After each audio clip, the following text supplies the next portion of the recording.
Hey, what is going on, guys? I'm back. After a very long hiatus, my computer broke. I'm back in school. I had to move out and do a little stuff, but hopefully I'll get back on schedule a little bit. I just got my PC parts, and I finally got everything back together recently.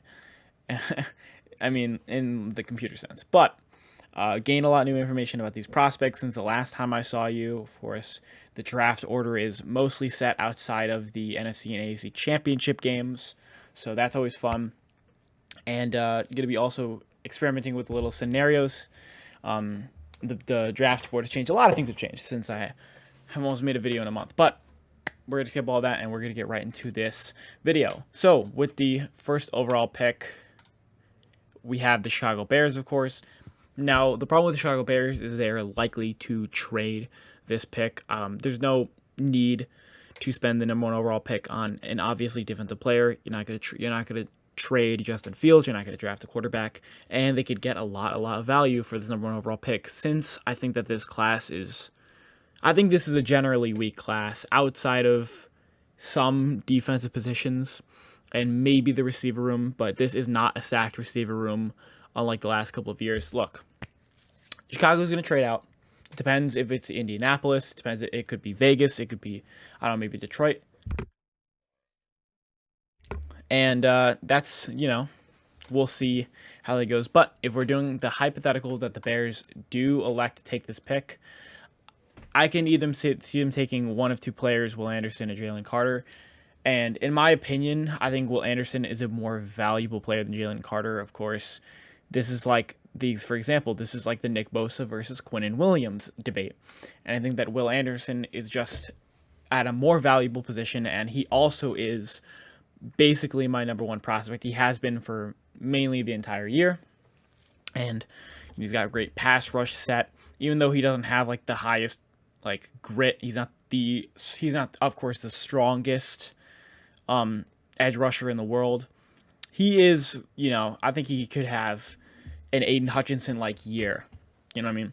But with Houston at the number 2 overall pick, they're going to be going with quarterback, and I think I'm very distasteful of this quarterback class, and I will go on a tiny rant here. I am going to make a separate video on the quarterback class entirely, of course. But Bryce Young is basically 5'10". I mean, if you look at the players that he's like compared up against, Stetson Bennett in the national championship last year, he was smaller than Stetson Bennett. If you put him next to Kyler Murray, he's virtually the same height as Kyler Murray, except with a smaller build. Look, Bryce Young is just a very small guy. Injuries are a massive concern. Even though I think he has great pocket mobility, he can get out a little bit. He's got a good arm, but he does not have a phenomenal arm. He's going to have, like, I don't know, a semblance of, like, a Teddy Bridgewater Smith type of arm, like a Geno arm, where he's going to have great touch, but he is not going to have great arm power. And especially at that small stature, injuries are going to be 100% a risk. He's not as stocky as Kyler Murray or Russell Wilson, and Russell Wilson is my comp for him.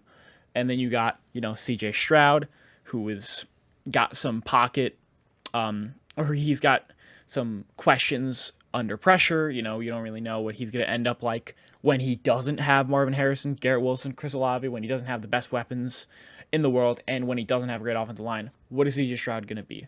What happened with the Zach Wilson type of thing? And when I bring up Zach Wilson, we look at Will Levis, 19 touchdowns to 10 interceptions.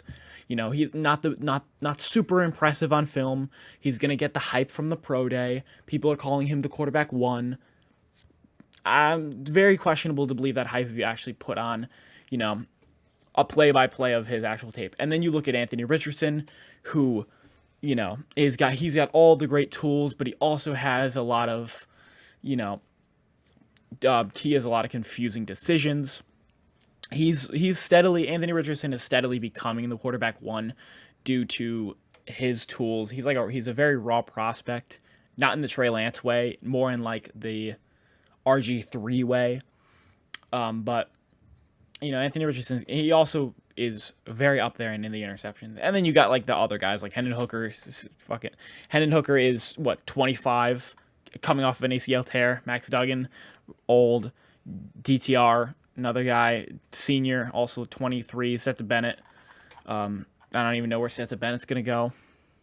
And then Tanner McKee. Tanner McKee's, it's a very weird quarterback class. But back on track, we're going to go to the Arizona Cardinals.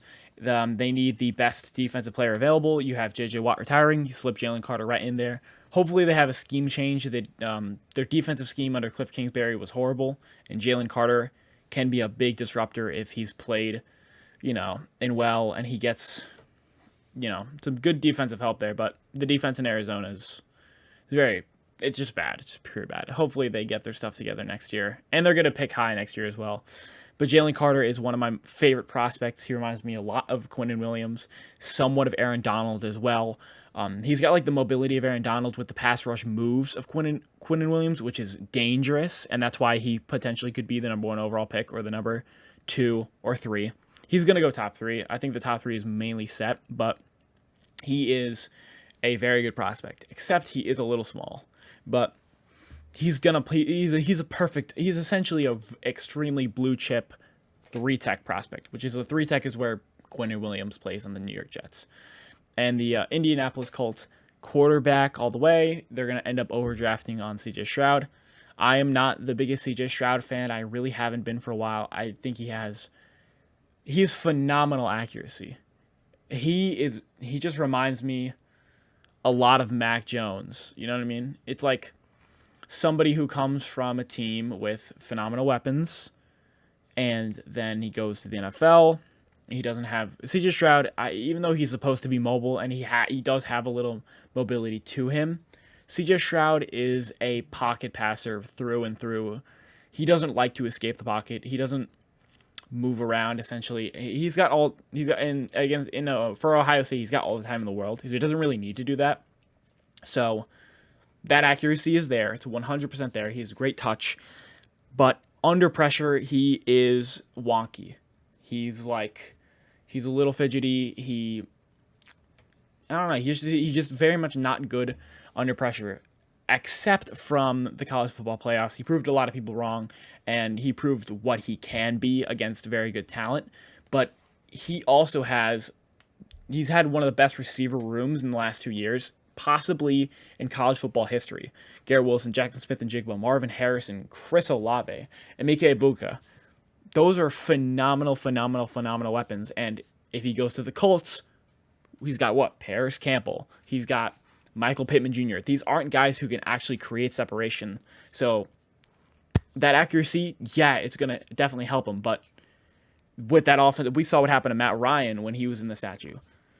I think Indianapolis needs a quarterback, but I think C.J. Stroud is a horrible fit for Indianapolis. But that's why I think they're going to overdraft him. Or Indianapolis is going to go ahead and trade up in the number 1 spot. Or they could pick Will Levis, which I think Will Levis would actually be a better fit for them because he's a gunslinger type. Yet, I have some question marks about Will Levis. Moving on to the Seattle Seahawks. This is a tie-up between the 2 best edge rushers in the class. I think they do need edge rusher. And out of these 2 players, you got Myles Murphy, who is a Trayvon Walker type prospect. He's 6'5", 270, humongous arm length, had more production because he had more snaps than Trayvon Walker, but they're mainly the both similar prospect, super raw, but great against the run due to their size, and they really are going to take up a lot of blocks. So that adds value to Myles Murphy, but then Tyree Wilson is more of a valuable pass rusher out of Texas Tech. But for the Seattle Seahawks, they need run defense, especially. So I'm going to give them Myles Murphy. Josh Jacobs went off for 233 yards against them. When they played the Lions, they couldn't stop the run. I think that Myles Murphy would be a valuable pick there. Detroit Lions are up with their first pick. Now, they could go in 2 different ways. They could either go for a cornerback, such as Christian Gonzalez, or they can go with Kelee Ringo, who Kelee Ringo has fallen down the board a ton recently.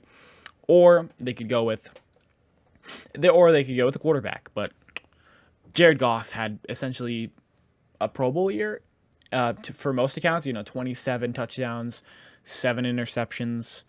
I think he was top top 15 in QBR, top 10 in passer rating, or flipped around, I think. Maybe he was top 10 in QBR, top 15 in passer rating. I don't think quarterback is the biggest need, but also that's a humongous sap calorie. But I think Jared Goff does what a lot of franchises kind of need, which is stability and consistency. Jared Goff is consistent. He's not the superstar type of player. He's like a Dak Prescott with a better with more weapons, a little bit. Not like that, not that in the semblance that they play similar, but they're both the game manager type. You know, they're just consistently good enough, and they'll get the stats to kind of prove that. But in the end, this team does need some secondary help. They allow a ton of points and they allow a ton of yards, and they don't have a lot of consistency in the secondary. And that depends on what you think the best cornerback in the draft class is. For me, it's Kelee Ringo, just because I think that his raw talent and ability is valuable for somebody that can coach cornerbacks. They have Aaron Glenn. Aaron Glenn is their defensive coordinator, and Aaron Glenn was a Pro Bowl cornerback for the Jets at one point. So I think if you get a 6'2", 210 cornerback who could run a 4.4, possibly a 4.3, maybe possibly even a low 4.39, you know, he's got all the raw talent, but he is a little shaky in coverage sometimes. Not in man. In man, he's phenomenal, but in zone coverage, he's weak in zone coverage. It's very obvious to where, you know, he's not the best zone coverage cornerback. In man, he is, because he's big and he's fast and he's strong. But then on breaking routes, sometimes he's a little slow with his feet. And but he does have fluid hips, but he does have slower feet. So I like Kelee Ringo. Moving on to the Las Vegas Raiders. They're trading Derek Carr. I don't even know if I don't know how many days they even have left. I think they have like a month before they cut him, essentially. The offers aren't going to be great for Derek Carr because they know that they're just going to that he's just going to get cut anyways. And for the Raiders, you could either trade this 7th overall pick for a quarterback now, or you can get a quarterback like Will Levis. And, you know, we'll have to see what they do at the quarterback position, because that kind of determines what this pick is going to happen. This could either be here, or could even not be here. But if we're pretending like it is here and they didn't get a quarterback, I'm going to be giving them, of course, Will Levis. He has the, you know, he's got like the Mel Kiper type of the things that Mel Kiper is looking for in a quarterback. Not just because he's white, but just because, like, the gunslinger. He's got the arm. He's got great touch. He's got a fast, he's got, like, a Josh Allen, like, wind-up. And he's got that mentality. That's essentially code for, he just throws it. And he just throws it to, you know, he just throws it to who is ever downfield. And he'll make those really nice plays like Josh Allen does. Well, he'll get like a 60-yard throw in the air. And Will Levis has a cannon. He has a very good arm. But he's also going to get like the gunslinger defects where he's going to have a ton of picks. He's not great in the intermediate level. The receivers are going to drop the ball because he's trying to throw it through their hands. And that will also lead to interceptions. And also, he didn't have great production in college. You know, last year he had 19 interceptions, 19 touchdowns, 10 interceptions. And he played at Kentucky, and they have a very weird scheme. But hopefully, I'll get more information about him coming up to draft to see if I really even think he should go in the top 10. Because I don't even think Bryce Young or C.J. Stroud should even go in the top 10 in a regular draft. Moving on to the Atlanta Falcons, they need pass rush desperately. They just don't really have any, so we're going to give them Tyree Wilson. That's what I was saying. That's the difference between him and, where is it? I can't even move. Oh, there it is. The difference between him and Myles Murphy, essentially, is that Tyree Wilson, I think, is a better pass rusher than him. Moving on to Carolina, they're in the mix for a quarterback. I think they're number 2 with Derek Carr, because I know that the Jets are interested, the Titans are interested, the Panthers are interested, and another team. I think the Commanders, maybe. I don't know exactly every single team that's interested in Derek Carr, but the Panthers are one of them. So if they're able to land Derek Carr, they should be landing or trying to land the best receiver in the draft. I think cornerback is okay for them. I know that that is their number 2 need on this, or number 3 need on this little thing. So I'm going to be giving them the best receiver in the draft class. Probably. I mean, in my head, I really do think Jackson Smith-Njigba is the best receiver. I think he is the best actual receiver in the draft class. But it's very hard to ignore what Quentin Johnson did last year at TCU and also his raw skills. He is 6'4". He's going to be 6'3". He's going to level in at 6'3". He's around 200 pounds, so like 6'3", 200, and he runs a 4.4, 20 miles per hour in the college football playoffs against Michigan. Quentin Johnson is sort of like a... He's kind of like he's much like a T. Higgins type of receiver, where he doesn't have a... He's not going to have a phenomenal route tree, but he also is very hard to, catch on the, in route, or sorry, he's very hard on slant routes, and he also is very hard on aggressive catches. He makes that a 60-40, a 70-30. He's very much like a T. Higgins, almost like a DK Metcalf, but DK Metcalf is a very special type of receiver who I don't compare many to. But moving on to Philadelphia, they are in the NFC Championship. Look, they don't really need a lot of things. They already have a phenomenal run game, pass game. They have everything, essentially. So it's more or less of what position do you need in the future? Who are players that could be gone in the future? And when I look at that, I look at their cornerback position, especially. How long is James Bradbury, of course, is second-team All-Pro this year, but how long is Darius Slay going to keep on producing? He's on the wrong side of 30. James Bradbury's 29. He's about to be on the wrong side of 30. And what happens when quarterbacks enter that zone is they start to deteriorate. So I am going to pick a young cornerback who they could both mentor and who can step into their role once they're done. And I think even James Bradbury has only 1 year left on his contract and is a free agent this year. So Christian Gonzalez, another good corner. I think this is a really good cornerback class. I think a lot of them are going to go high. Christian Gonzalez is one of those who people are debating as the cornerback 1, but I would like to see, or I need to see more film about him, because I've seen more of these, but also he is, I'm very much late on my West Coast players. I'm always usually late on them. Anyways, Tennessee Titans, this is going to have to be your offensive lineman pick, and Paris Johnson is the best one. Taylor Lewan, probably cut. If you watch Bussin' with the Boys, he's already came out and said he's going to get, cut after this year. And so I think that offensive lineman is probably the best move. It's probably going to be the best move for them right now, because their offensive lineman was extremely banged up this year, and they lost what? Did they lose? I think they lost 8 straight to finish the year.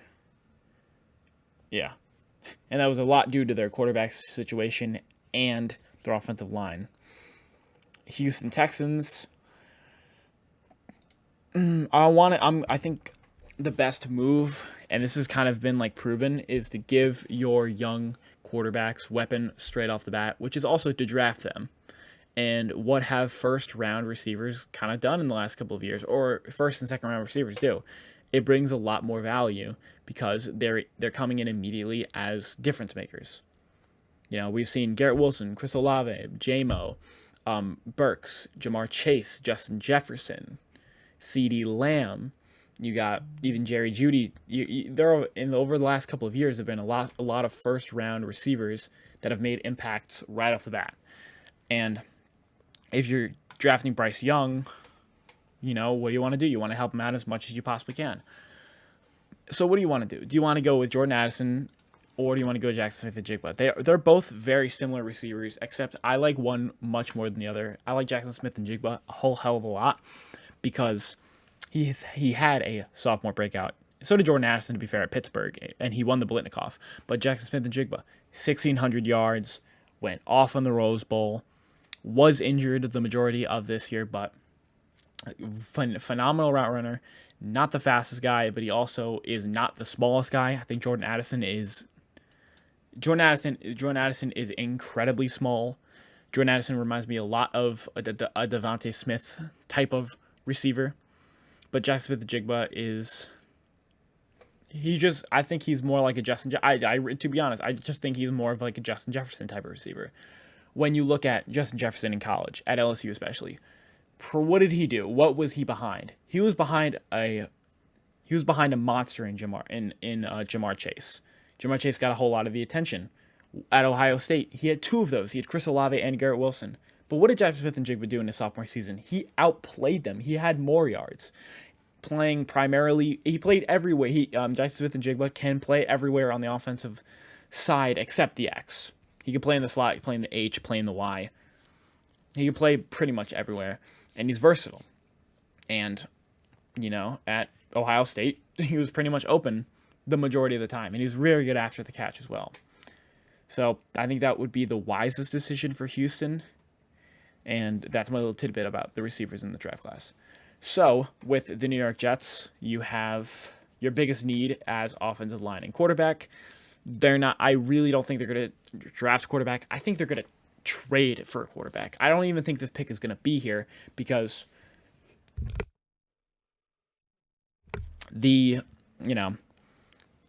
Lamar Jackson possibly could be franchise tagged and traded. Aaron Rodgers now potentially could be traded. They have Derek Carr on the table. They have a few very good options immediately that they could explore, and they could get a veteran quarterback because they do have the playoff roster. They have a top 5 defense. They have a wide receiver 1 in Garrett Wilson. They have a running back 1 in Breece Hall, and they have an extremely banged up offensive line. So with that offensive line, what do you want to do? If you don't at least trade this pick, you go and get Peter Skronsky, who is a very solid offensive lineman at Northwestern. Northwestern has produced some very good offensive linemen as of recently, one being Rashawn Slater.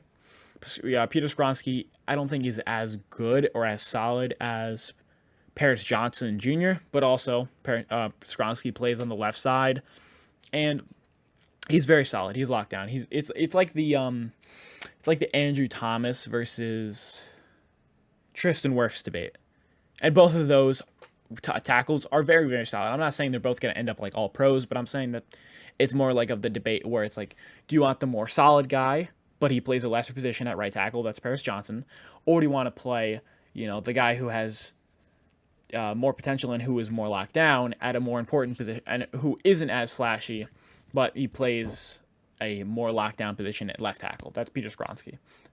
So the Jets solve their offensive tackle problems. Mekhi Becton slides over to the right side. George Fant, I don't think is going to get re-signed. Dwayne Brown retires due to his shoulder injury. And now you have the New England Patriots. They just hired Bill O'Brien, and I think that's going to be good for Mac Jones. I think he's going to revert back to the 2021, top 3 in rookie voting, and made the Pro Bowl and even had an appearance in it. So I want to give him a wide receiver 1 who generates a lot of separation, which in that is Jordan Addison, also a downfield threat. What did Mac Jones do really, really good at Alabama? He had a Devontae Smith type receiver. Or he didn't have a Devontae Smith type receiver. He had Devontae Smith, who was a Heisman winner. So what do you do if you want to, maximize Mac Jones' potential? You give him a Devontae Smith type receiver. Somebody who is incredibly shifty, Jordan Addison. Someone who creates separation easily, Jordan Addison. And they both have basically the same build as well. If you couldn't tell already, Devontae Smith is my Jordan Addison comp to a lesser degree. Of course, Jordan Addison is not a Heisman winner, but he did win the Biletnikoff.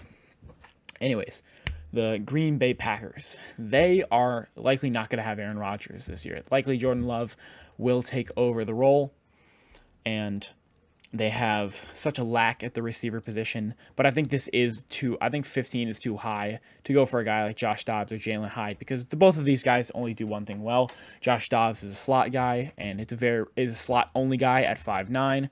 That's kind of difficult to pick him only as a slot guy. And then Jalen Hyatt is a majority deep threat. That's how he does most of his damage. Those are both way too high to go at 15. So what do? You pick the next best position of need. And for the Packers, I could potentially go with 2 positions They of course have. I think cornerback is fine. They drafted. I know it says it's the fourth most important on their board, but it's really not because they have Jair Alexander, and they also drafted a cornerback in the first round in 2020. I'm forgetting who he is.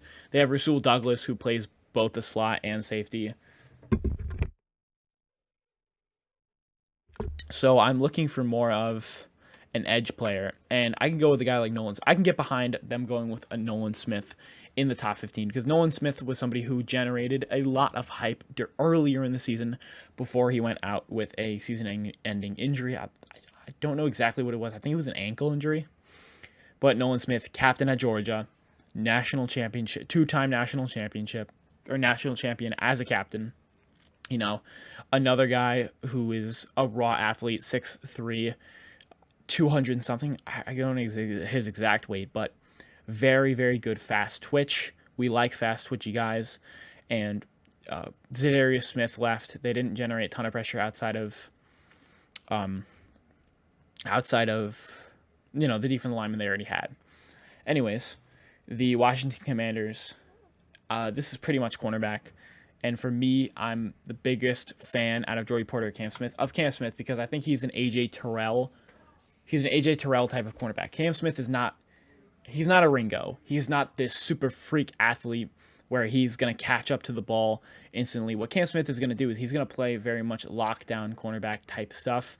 He's not a guy like, I don't know, Tariq Woolen, where he's going to rack up interceptions. Cam Smith is going to be that super solid lockdown cornerback, someone like A.J. Terrell, who is my, comparison to. And Washington does need that. They really don't have a lot of cornerback depth, They literally had to play William Jackson III, and William Jackson was horrible on the Commanders during the regular season.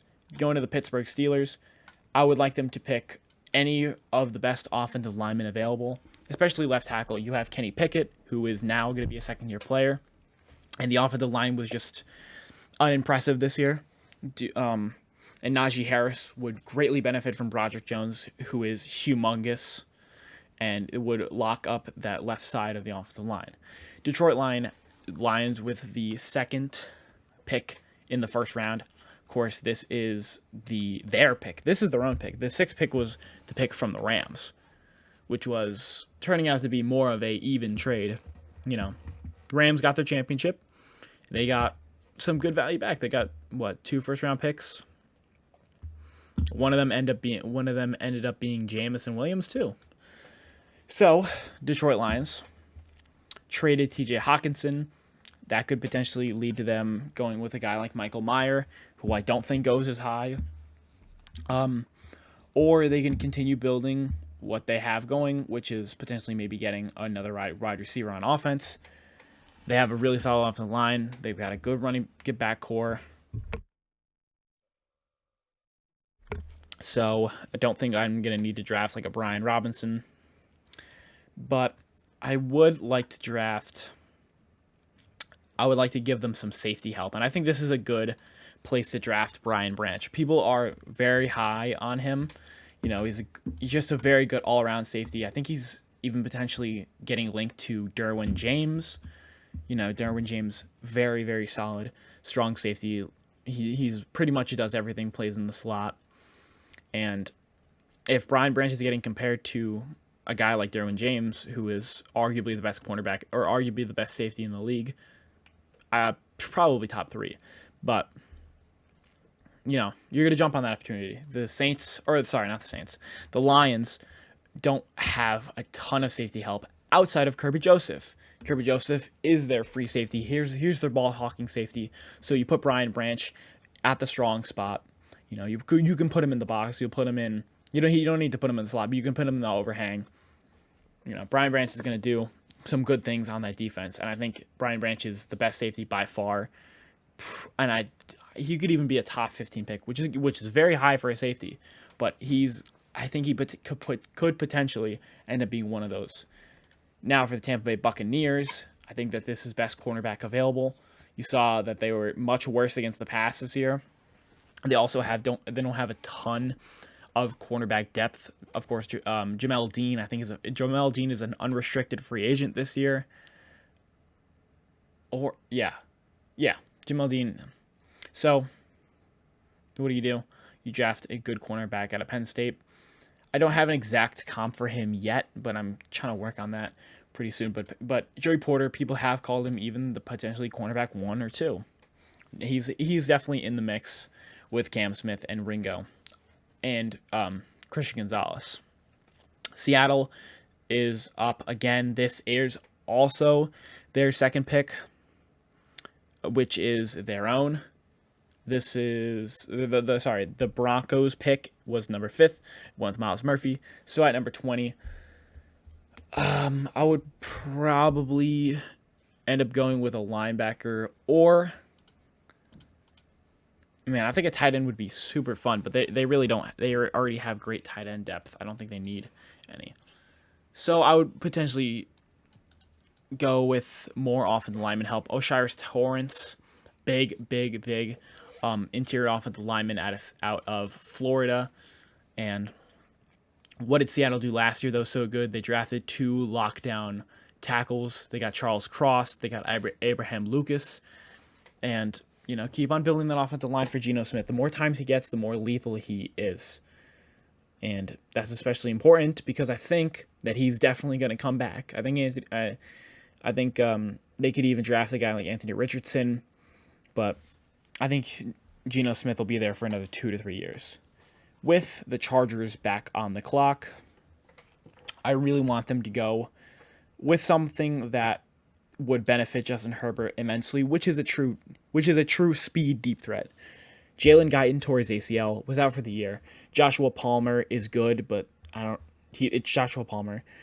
You got Mike Williams, who is awesome at one particular thing, which is jump balls. And that's kind of it. He has to get fed. He's not going to be able to create separation. And then Keenan Allen, who was so phenomenal at creating separation early in his career, but he's injured a lot. He had a hamstring injury that lasted for 8 weeks. He's also on the wrong end of 30. He also doesn't play like the old type of Keenan Allen. Still, he had a good back half of the year. But get a young guy like Jalen Hyatt out of Tennessee, who was phenomenal. I think he even won receiver of the year. I think he won receiver of the year in the SEC. Yeah, so what did Jalen Hyatt do well? Well, if you looked at his stat line versus Alabama, he had 6 catches for, I think he was 100. He had 6 catches for 200 yards and 5 touchdowns. 6 catches, 5 touchdowns. He's going to be a premier deep threat, especially for Justin Herbert, who has some of the best deep throws in the league. I think he is the top. I think he's the number one. Justin Herbert's the number 1 deep threat thrower in the league because he not only has phenomenal touch, he has great accuracy from 50 plus, and Jalen Hyatt would be phenomenal on that team. Baltimore Ravens, they have the potential of losing. They have the potential of losing Lamar Jackson if he gets tagged and traded, but it's getting less and less likely because he is involved in the offensive coordinator search. So, what are you looking for this team? Well, I'm looking for defensive help, especially on the line. Calais Campbell is getting super old. Justin Houston is also super old, even though he's effective. Odafe Owe is fine. He was drafted in the first round. He's fine. He's also on the outside. So I'm going to be looking to get a guy like Brian Brees, who I'm not high on Brian Brees at all, even though he was ranked number 9 on this big board. I think Brian Brees just does not create enough on his own. I really don't. He's not the strongest. He's not the fastest. He doesn't have anything of spectacular. He's also not the biggest, so he's not a run stopper.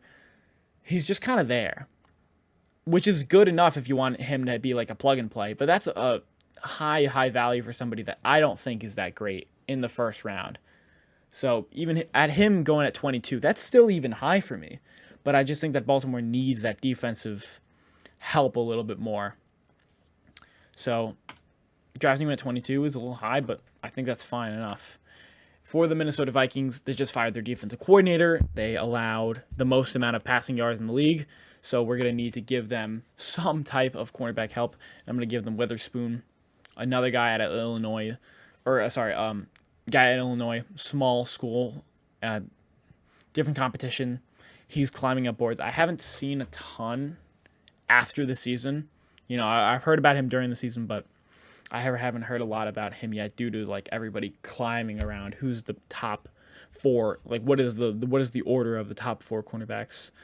But there are definitely going to be a ton of cornerbacks picked in the first round this year. As you can see, I've already picked 5. I'll probably pick another one. I'll probably pick Charles Clark again. And hell, even Garrett Williams and Eli Ricks could even possibly go in the first round or possibly go in the first or second round.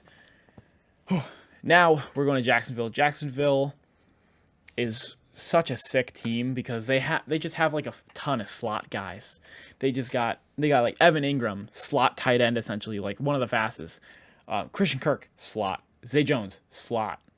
I mean, Marvin Jones is like the only X receiver they really have, and he's also versatile. He can also play in the slot. And then you got ETN, who also can play in the slot. They just got a bunch of slot guys running crossers and digs and like corner routes and out routes and posts. And they've got a phenomenal scheme too. And they do a ton of motion. They're a very well-coached team. But I think that their defense is lackluster. They allow a lot of they are able to score so many points, but they also allow a ton. And they do have Tyson Campbell, but they don't really have another cornerback too outside of him. So I'm going to give them Carl Phillips III to plug up that need. New York Giants, they're fun because nobody had expectations for them because the roster is so like just they've got such an average roster, but they've got such a phenomenal head coach that it didn't really matter. Daniel Jones, I think, is going to stay around. I think Saquon's going to stay around. I think that the majority of the roster is going to stay the same because all of their money is essentially going to be allocated to keeping that roster together. So I think that this pick maybe is traded for a wide receiver 1, but like I don't think they need to do that. If they want to get a guy like DeAndre Hopkins, who they're possibly linked to, they don't need to give up a first round pick. That's a lot. But I want to at least promise them one receiver. You can't promise a team DeAndre Hopkins, but let's get a guy who you can fit in the slot. And, you know, I think he's going to end up being one of the starters right away. Wendell Robinson, I don't think is coming back. A late ACL tear. And then Kenny Galladay's, who knows what with him. Richie James was their leading receiver. But I do like Isaiah Hodgins a lot.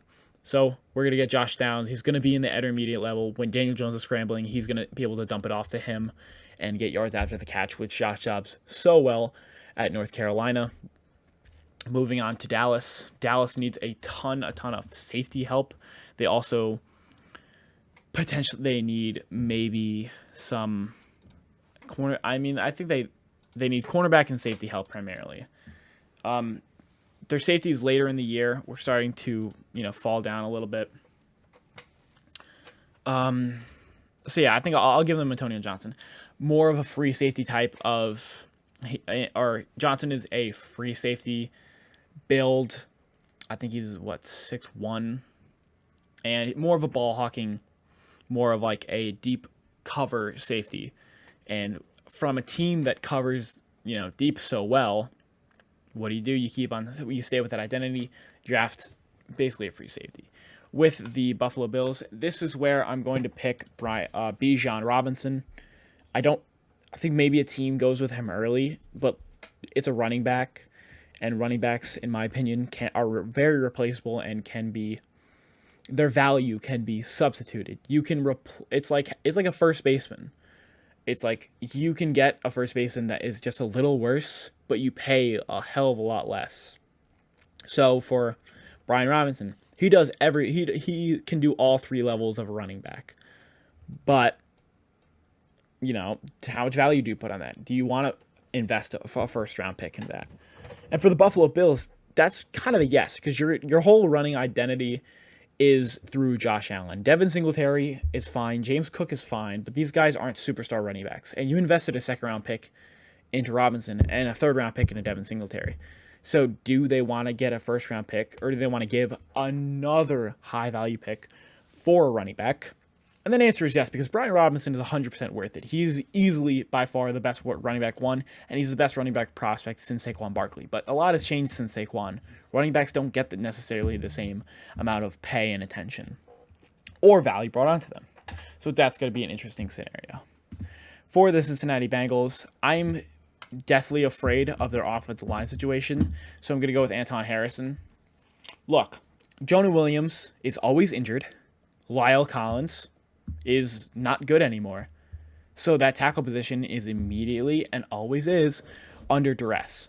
So give him some more offensive line help in the first round. Draft some young guys. Going to go with Anton Harris, the best offensive lineman currently. And then Dwan Jones is like second best, but I don't think he goes in the first round.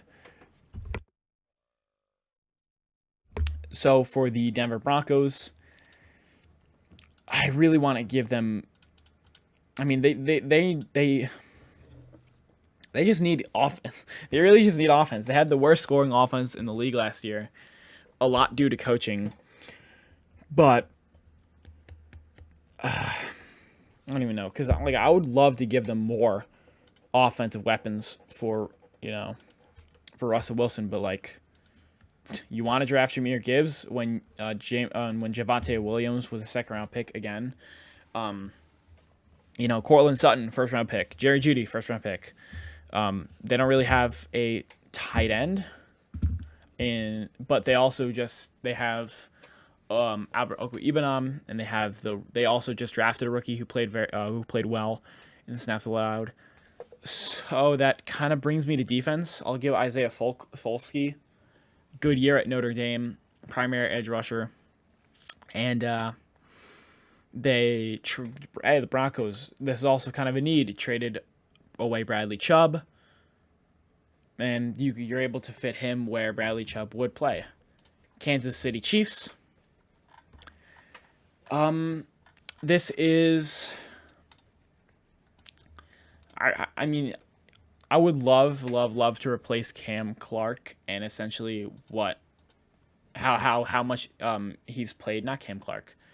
Why am I forgetting his name? Whatever. I think they do need edge help. I love Chris Jones a lot, and they just drafted an edge rusher. They drafted an edge rusher already in the first round last year. George Karlaftis, sorry. They drafted him in the first round. But, edge help is awesome. Who doesn't complain about edge help?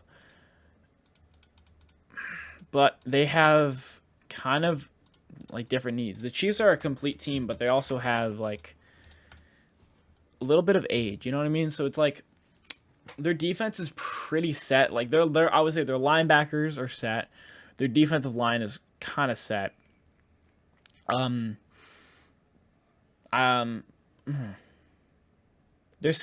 would say their biggest actual need is pretty much safety, but I don't think Jordan Battle is going to sneak into the first round, or Brandon Joseph.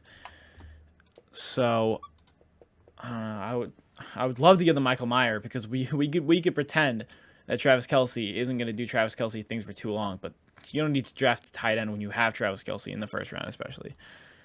I think I'm just going to end up going with B.J. Ojulari, edge rusher out of LSU. LSU had a very good year this year.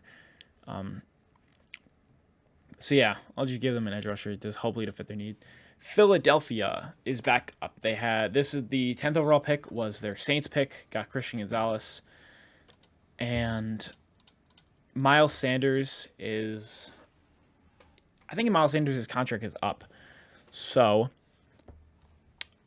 I think I might end up going with linebacker with Trenton Simpson. They have Zamir White. They have Nakobe Dean. They've got a fine linebacking core, but hey, Trenton Simpson could immediately fit into there as their linebacker one, outside of Zamir White. I mean, they just got such a good team. It's very hard to just want to replace anybody on the Eagles team because they have the most complete roster. I could go with a guy like John Mitchell Schwartz because Travis Kelce potentially could be done after this year, and they have Landon Dickerson. Landon Dickerson was a center in college, even though he's a Pro Bowler. Landon Dickerson could immediately fit into that center position, but they don't even have anyone that they don't really have any much needs, potentially safety. Going on to the Pittsburgh Steelers, this is the Chase Claypool pick. The reason why Pittsburgh is picking again is because the Dolphins' pick was removed due to tampering and tanking, which was for the Tua Tagovailoa investigation that happened earlier in the season. And this is originally the 33rd pick, which is Chicago's second-round pick, but they ended up trading their pick for Chase Claypool. So now the Pittsburgh Steelers have the 32nd overall pick in the draft. And I'm not going to lie, I really don't like Kenny Pickett, and I think that Anthony Richardson would be a phenomenal pick here. But I know they're not going to do that. So probably end up going with the best defensive lineman available, or edge rusher. And I'm going to go with Andre Carter, the second, who is now back again eligible for the draft after there was a legislation issue where people who, go to Army, which Andre Carter does go to Army, the school, potentially could be the first round pick out of Army in, 50 years. But that the legislation was he has to serve his time in the Army before he is eligible for the NFL draft, but that is over. And Andre Carter last year was a monster, had over double-digit sacks at Army, 6'6", 270, humongous, long, lengthy, but also he plays at Army. So, it's a tough thing. But he on tape and on talent-wise, he's a pretty cool prospect. It's just the fact that he is out of Army. But that's going to do it for this video. Kind of a long one. I had a lot of stuff to say, of course, due to me having a bit of an absence. But that's going to do it for this video. Make sure you like, comment, subscribe. Let me know your favorite prospects. Let me know your player costs for certain ones. Let me know what your team could potentially go for in the draft. And I'll see you guys later.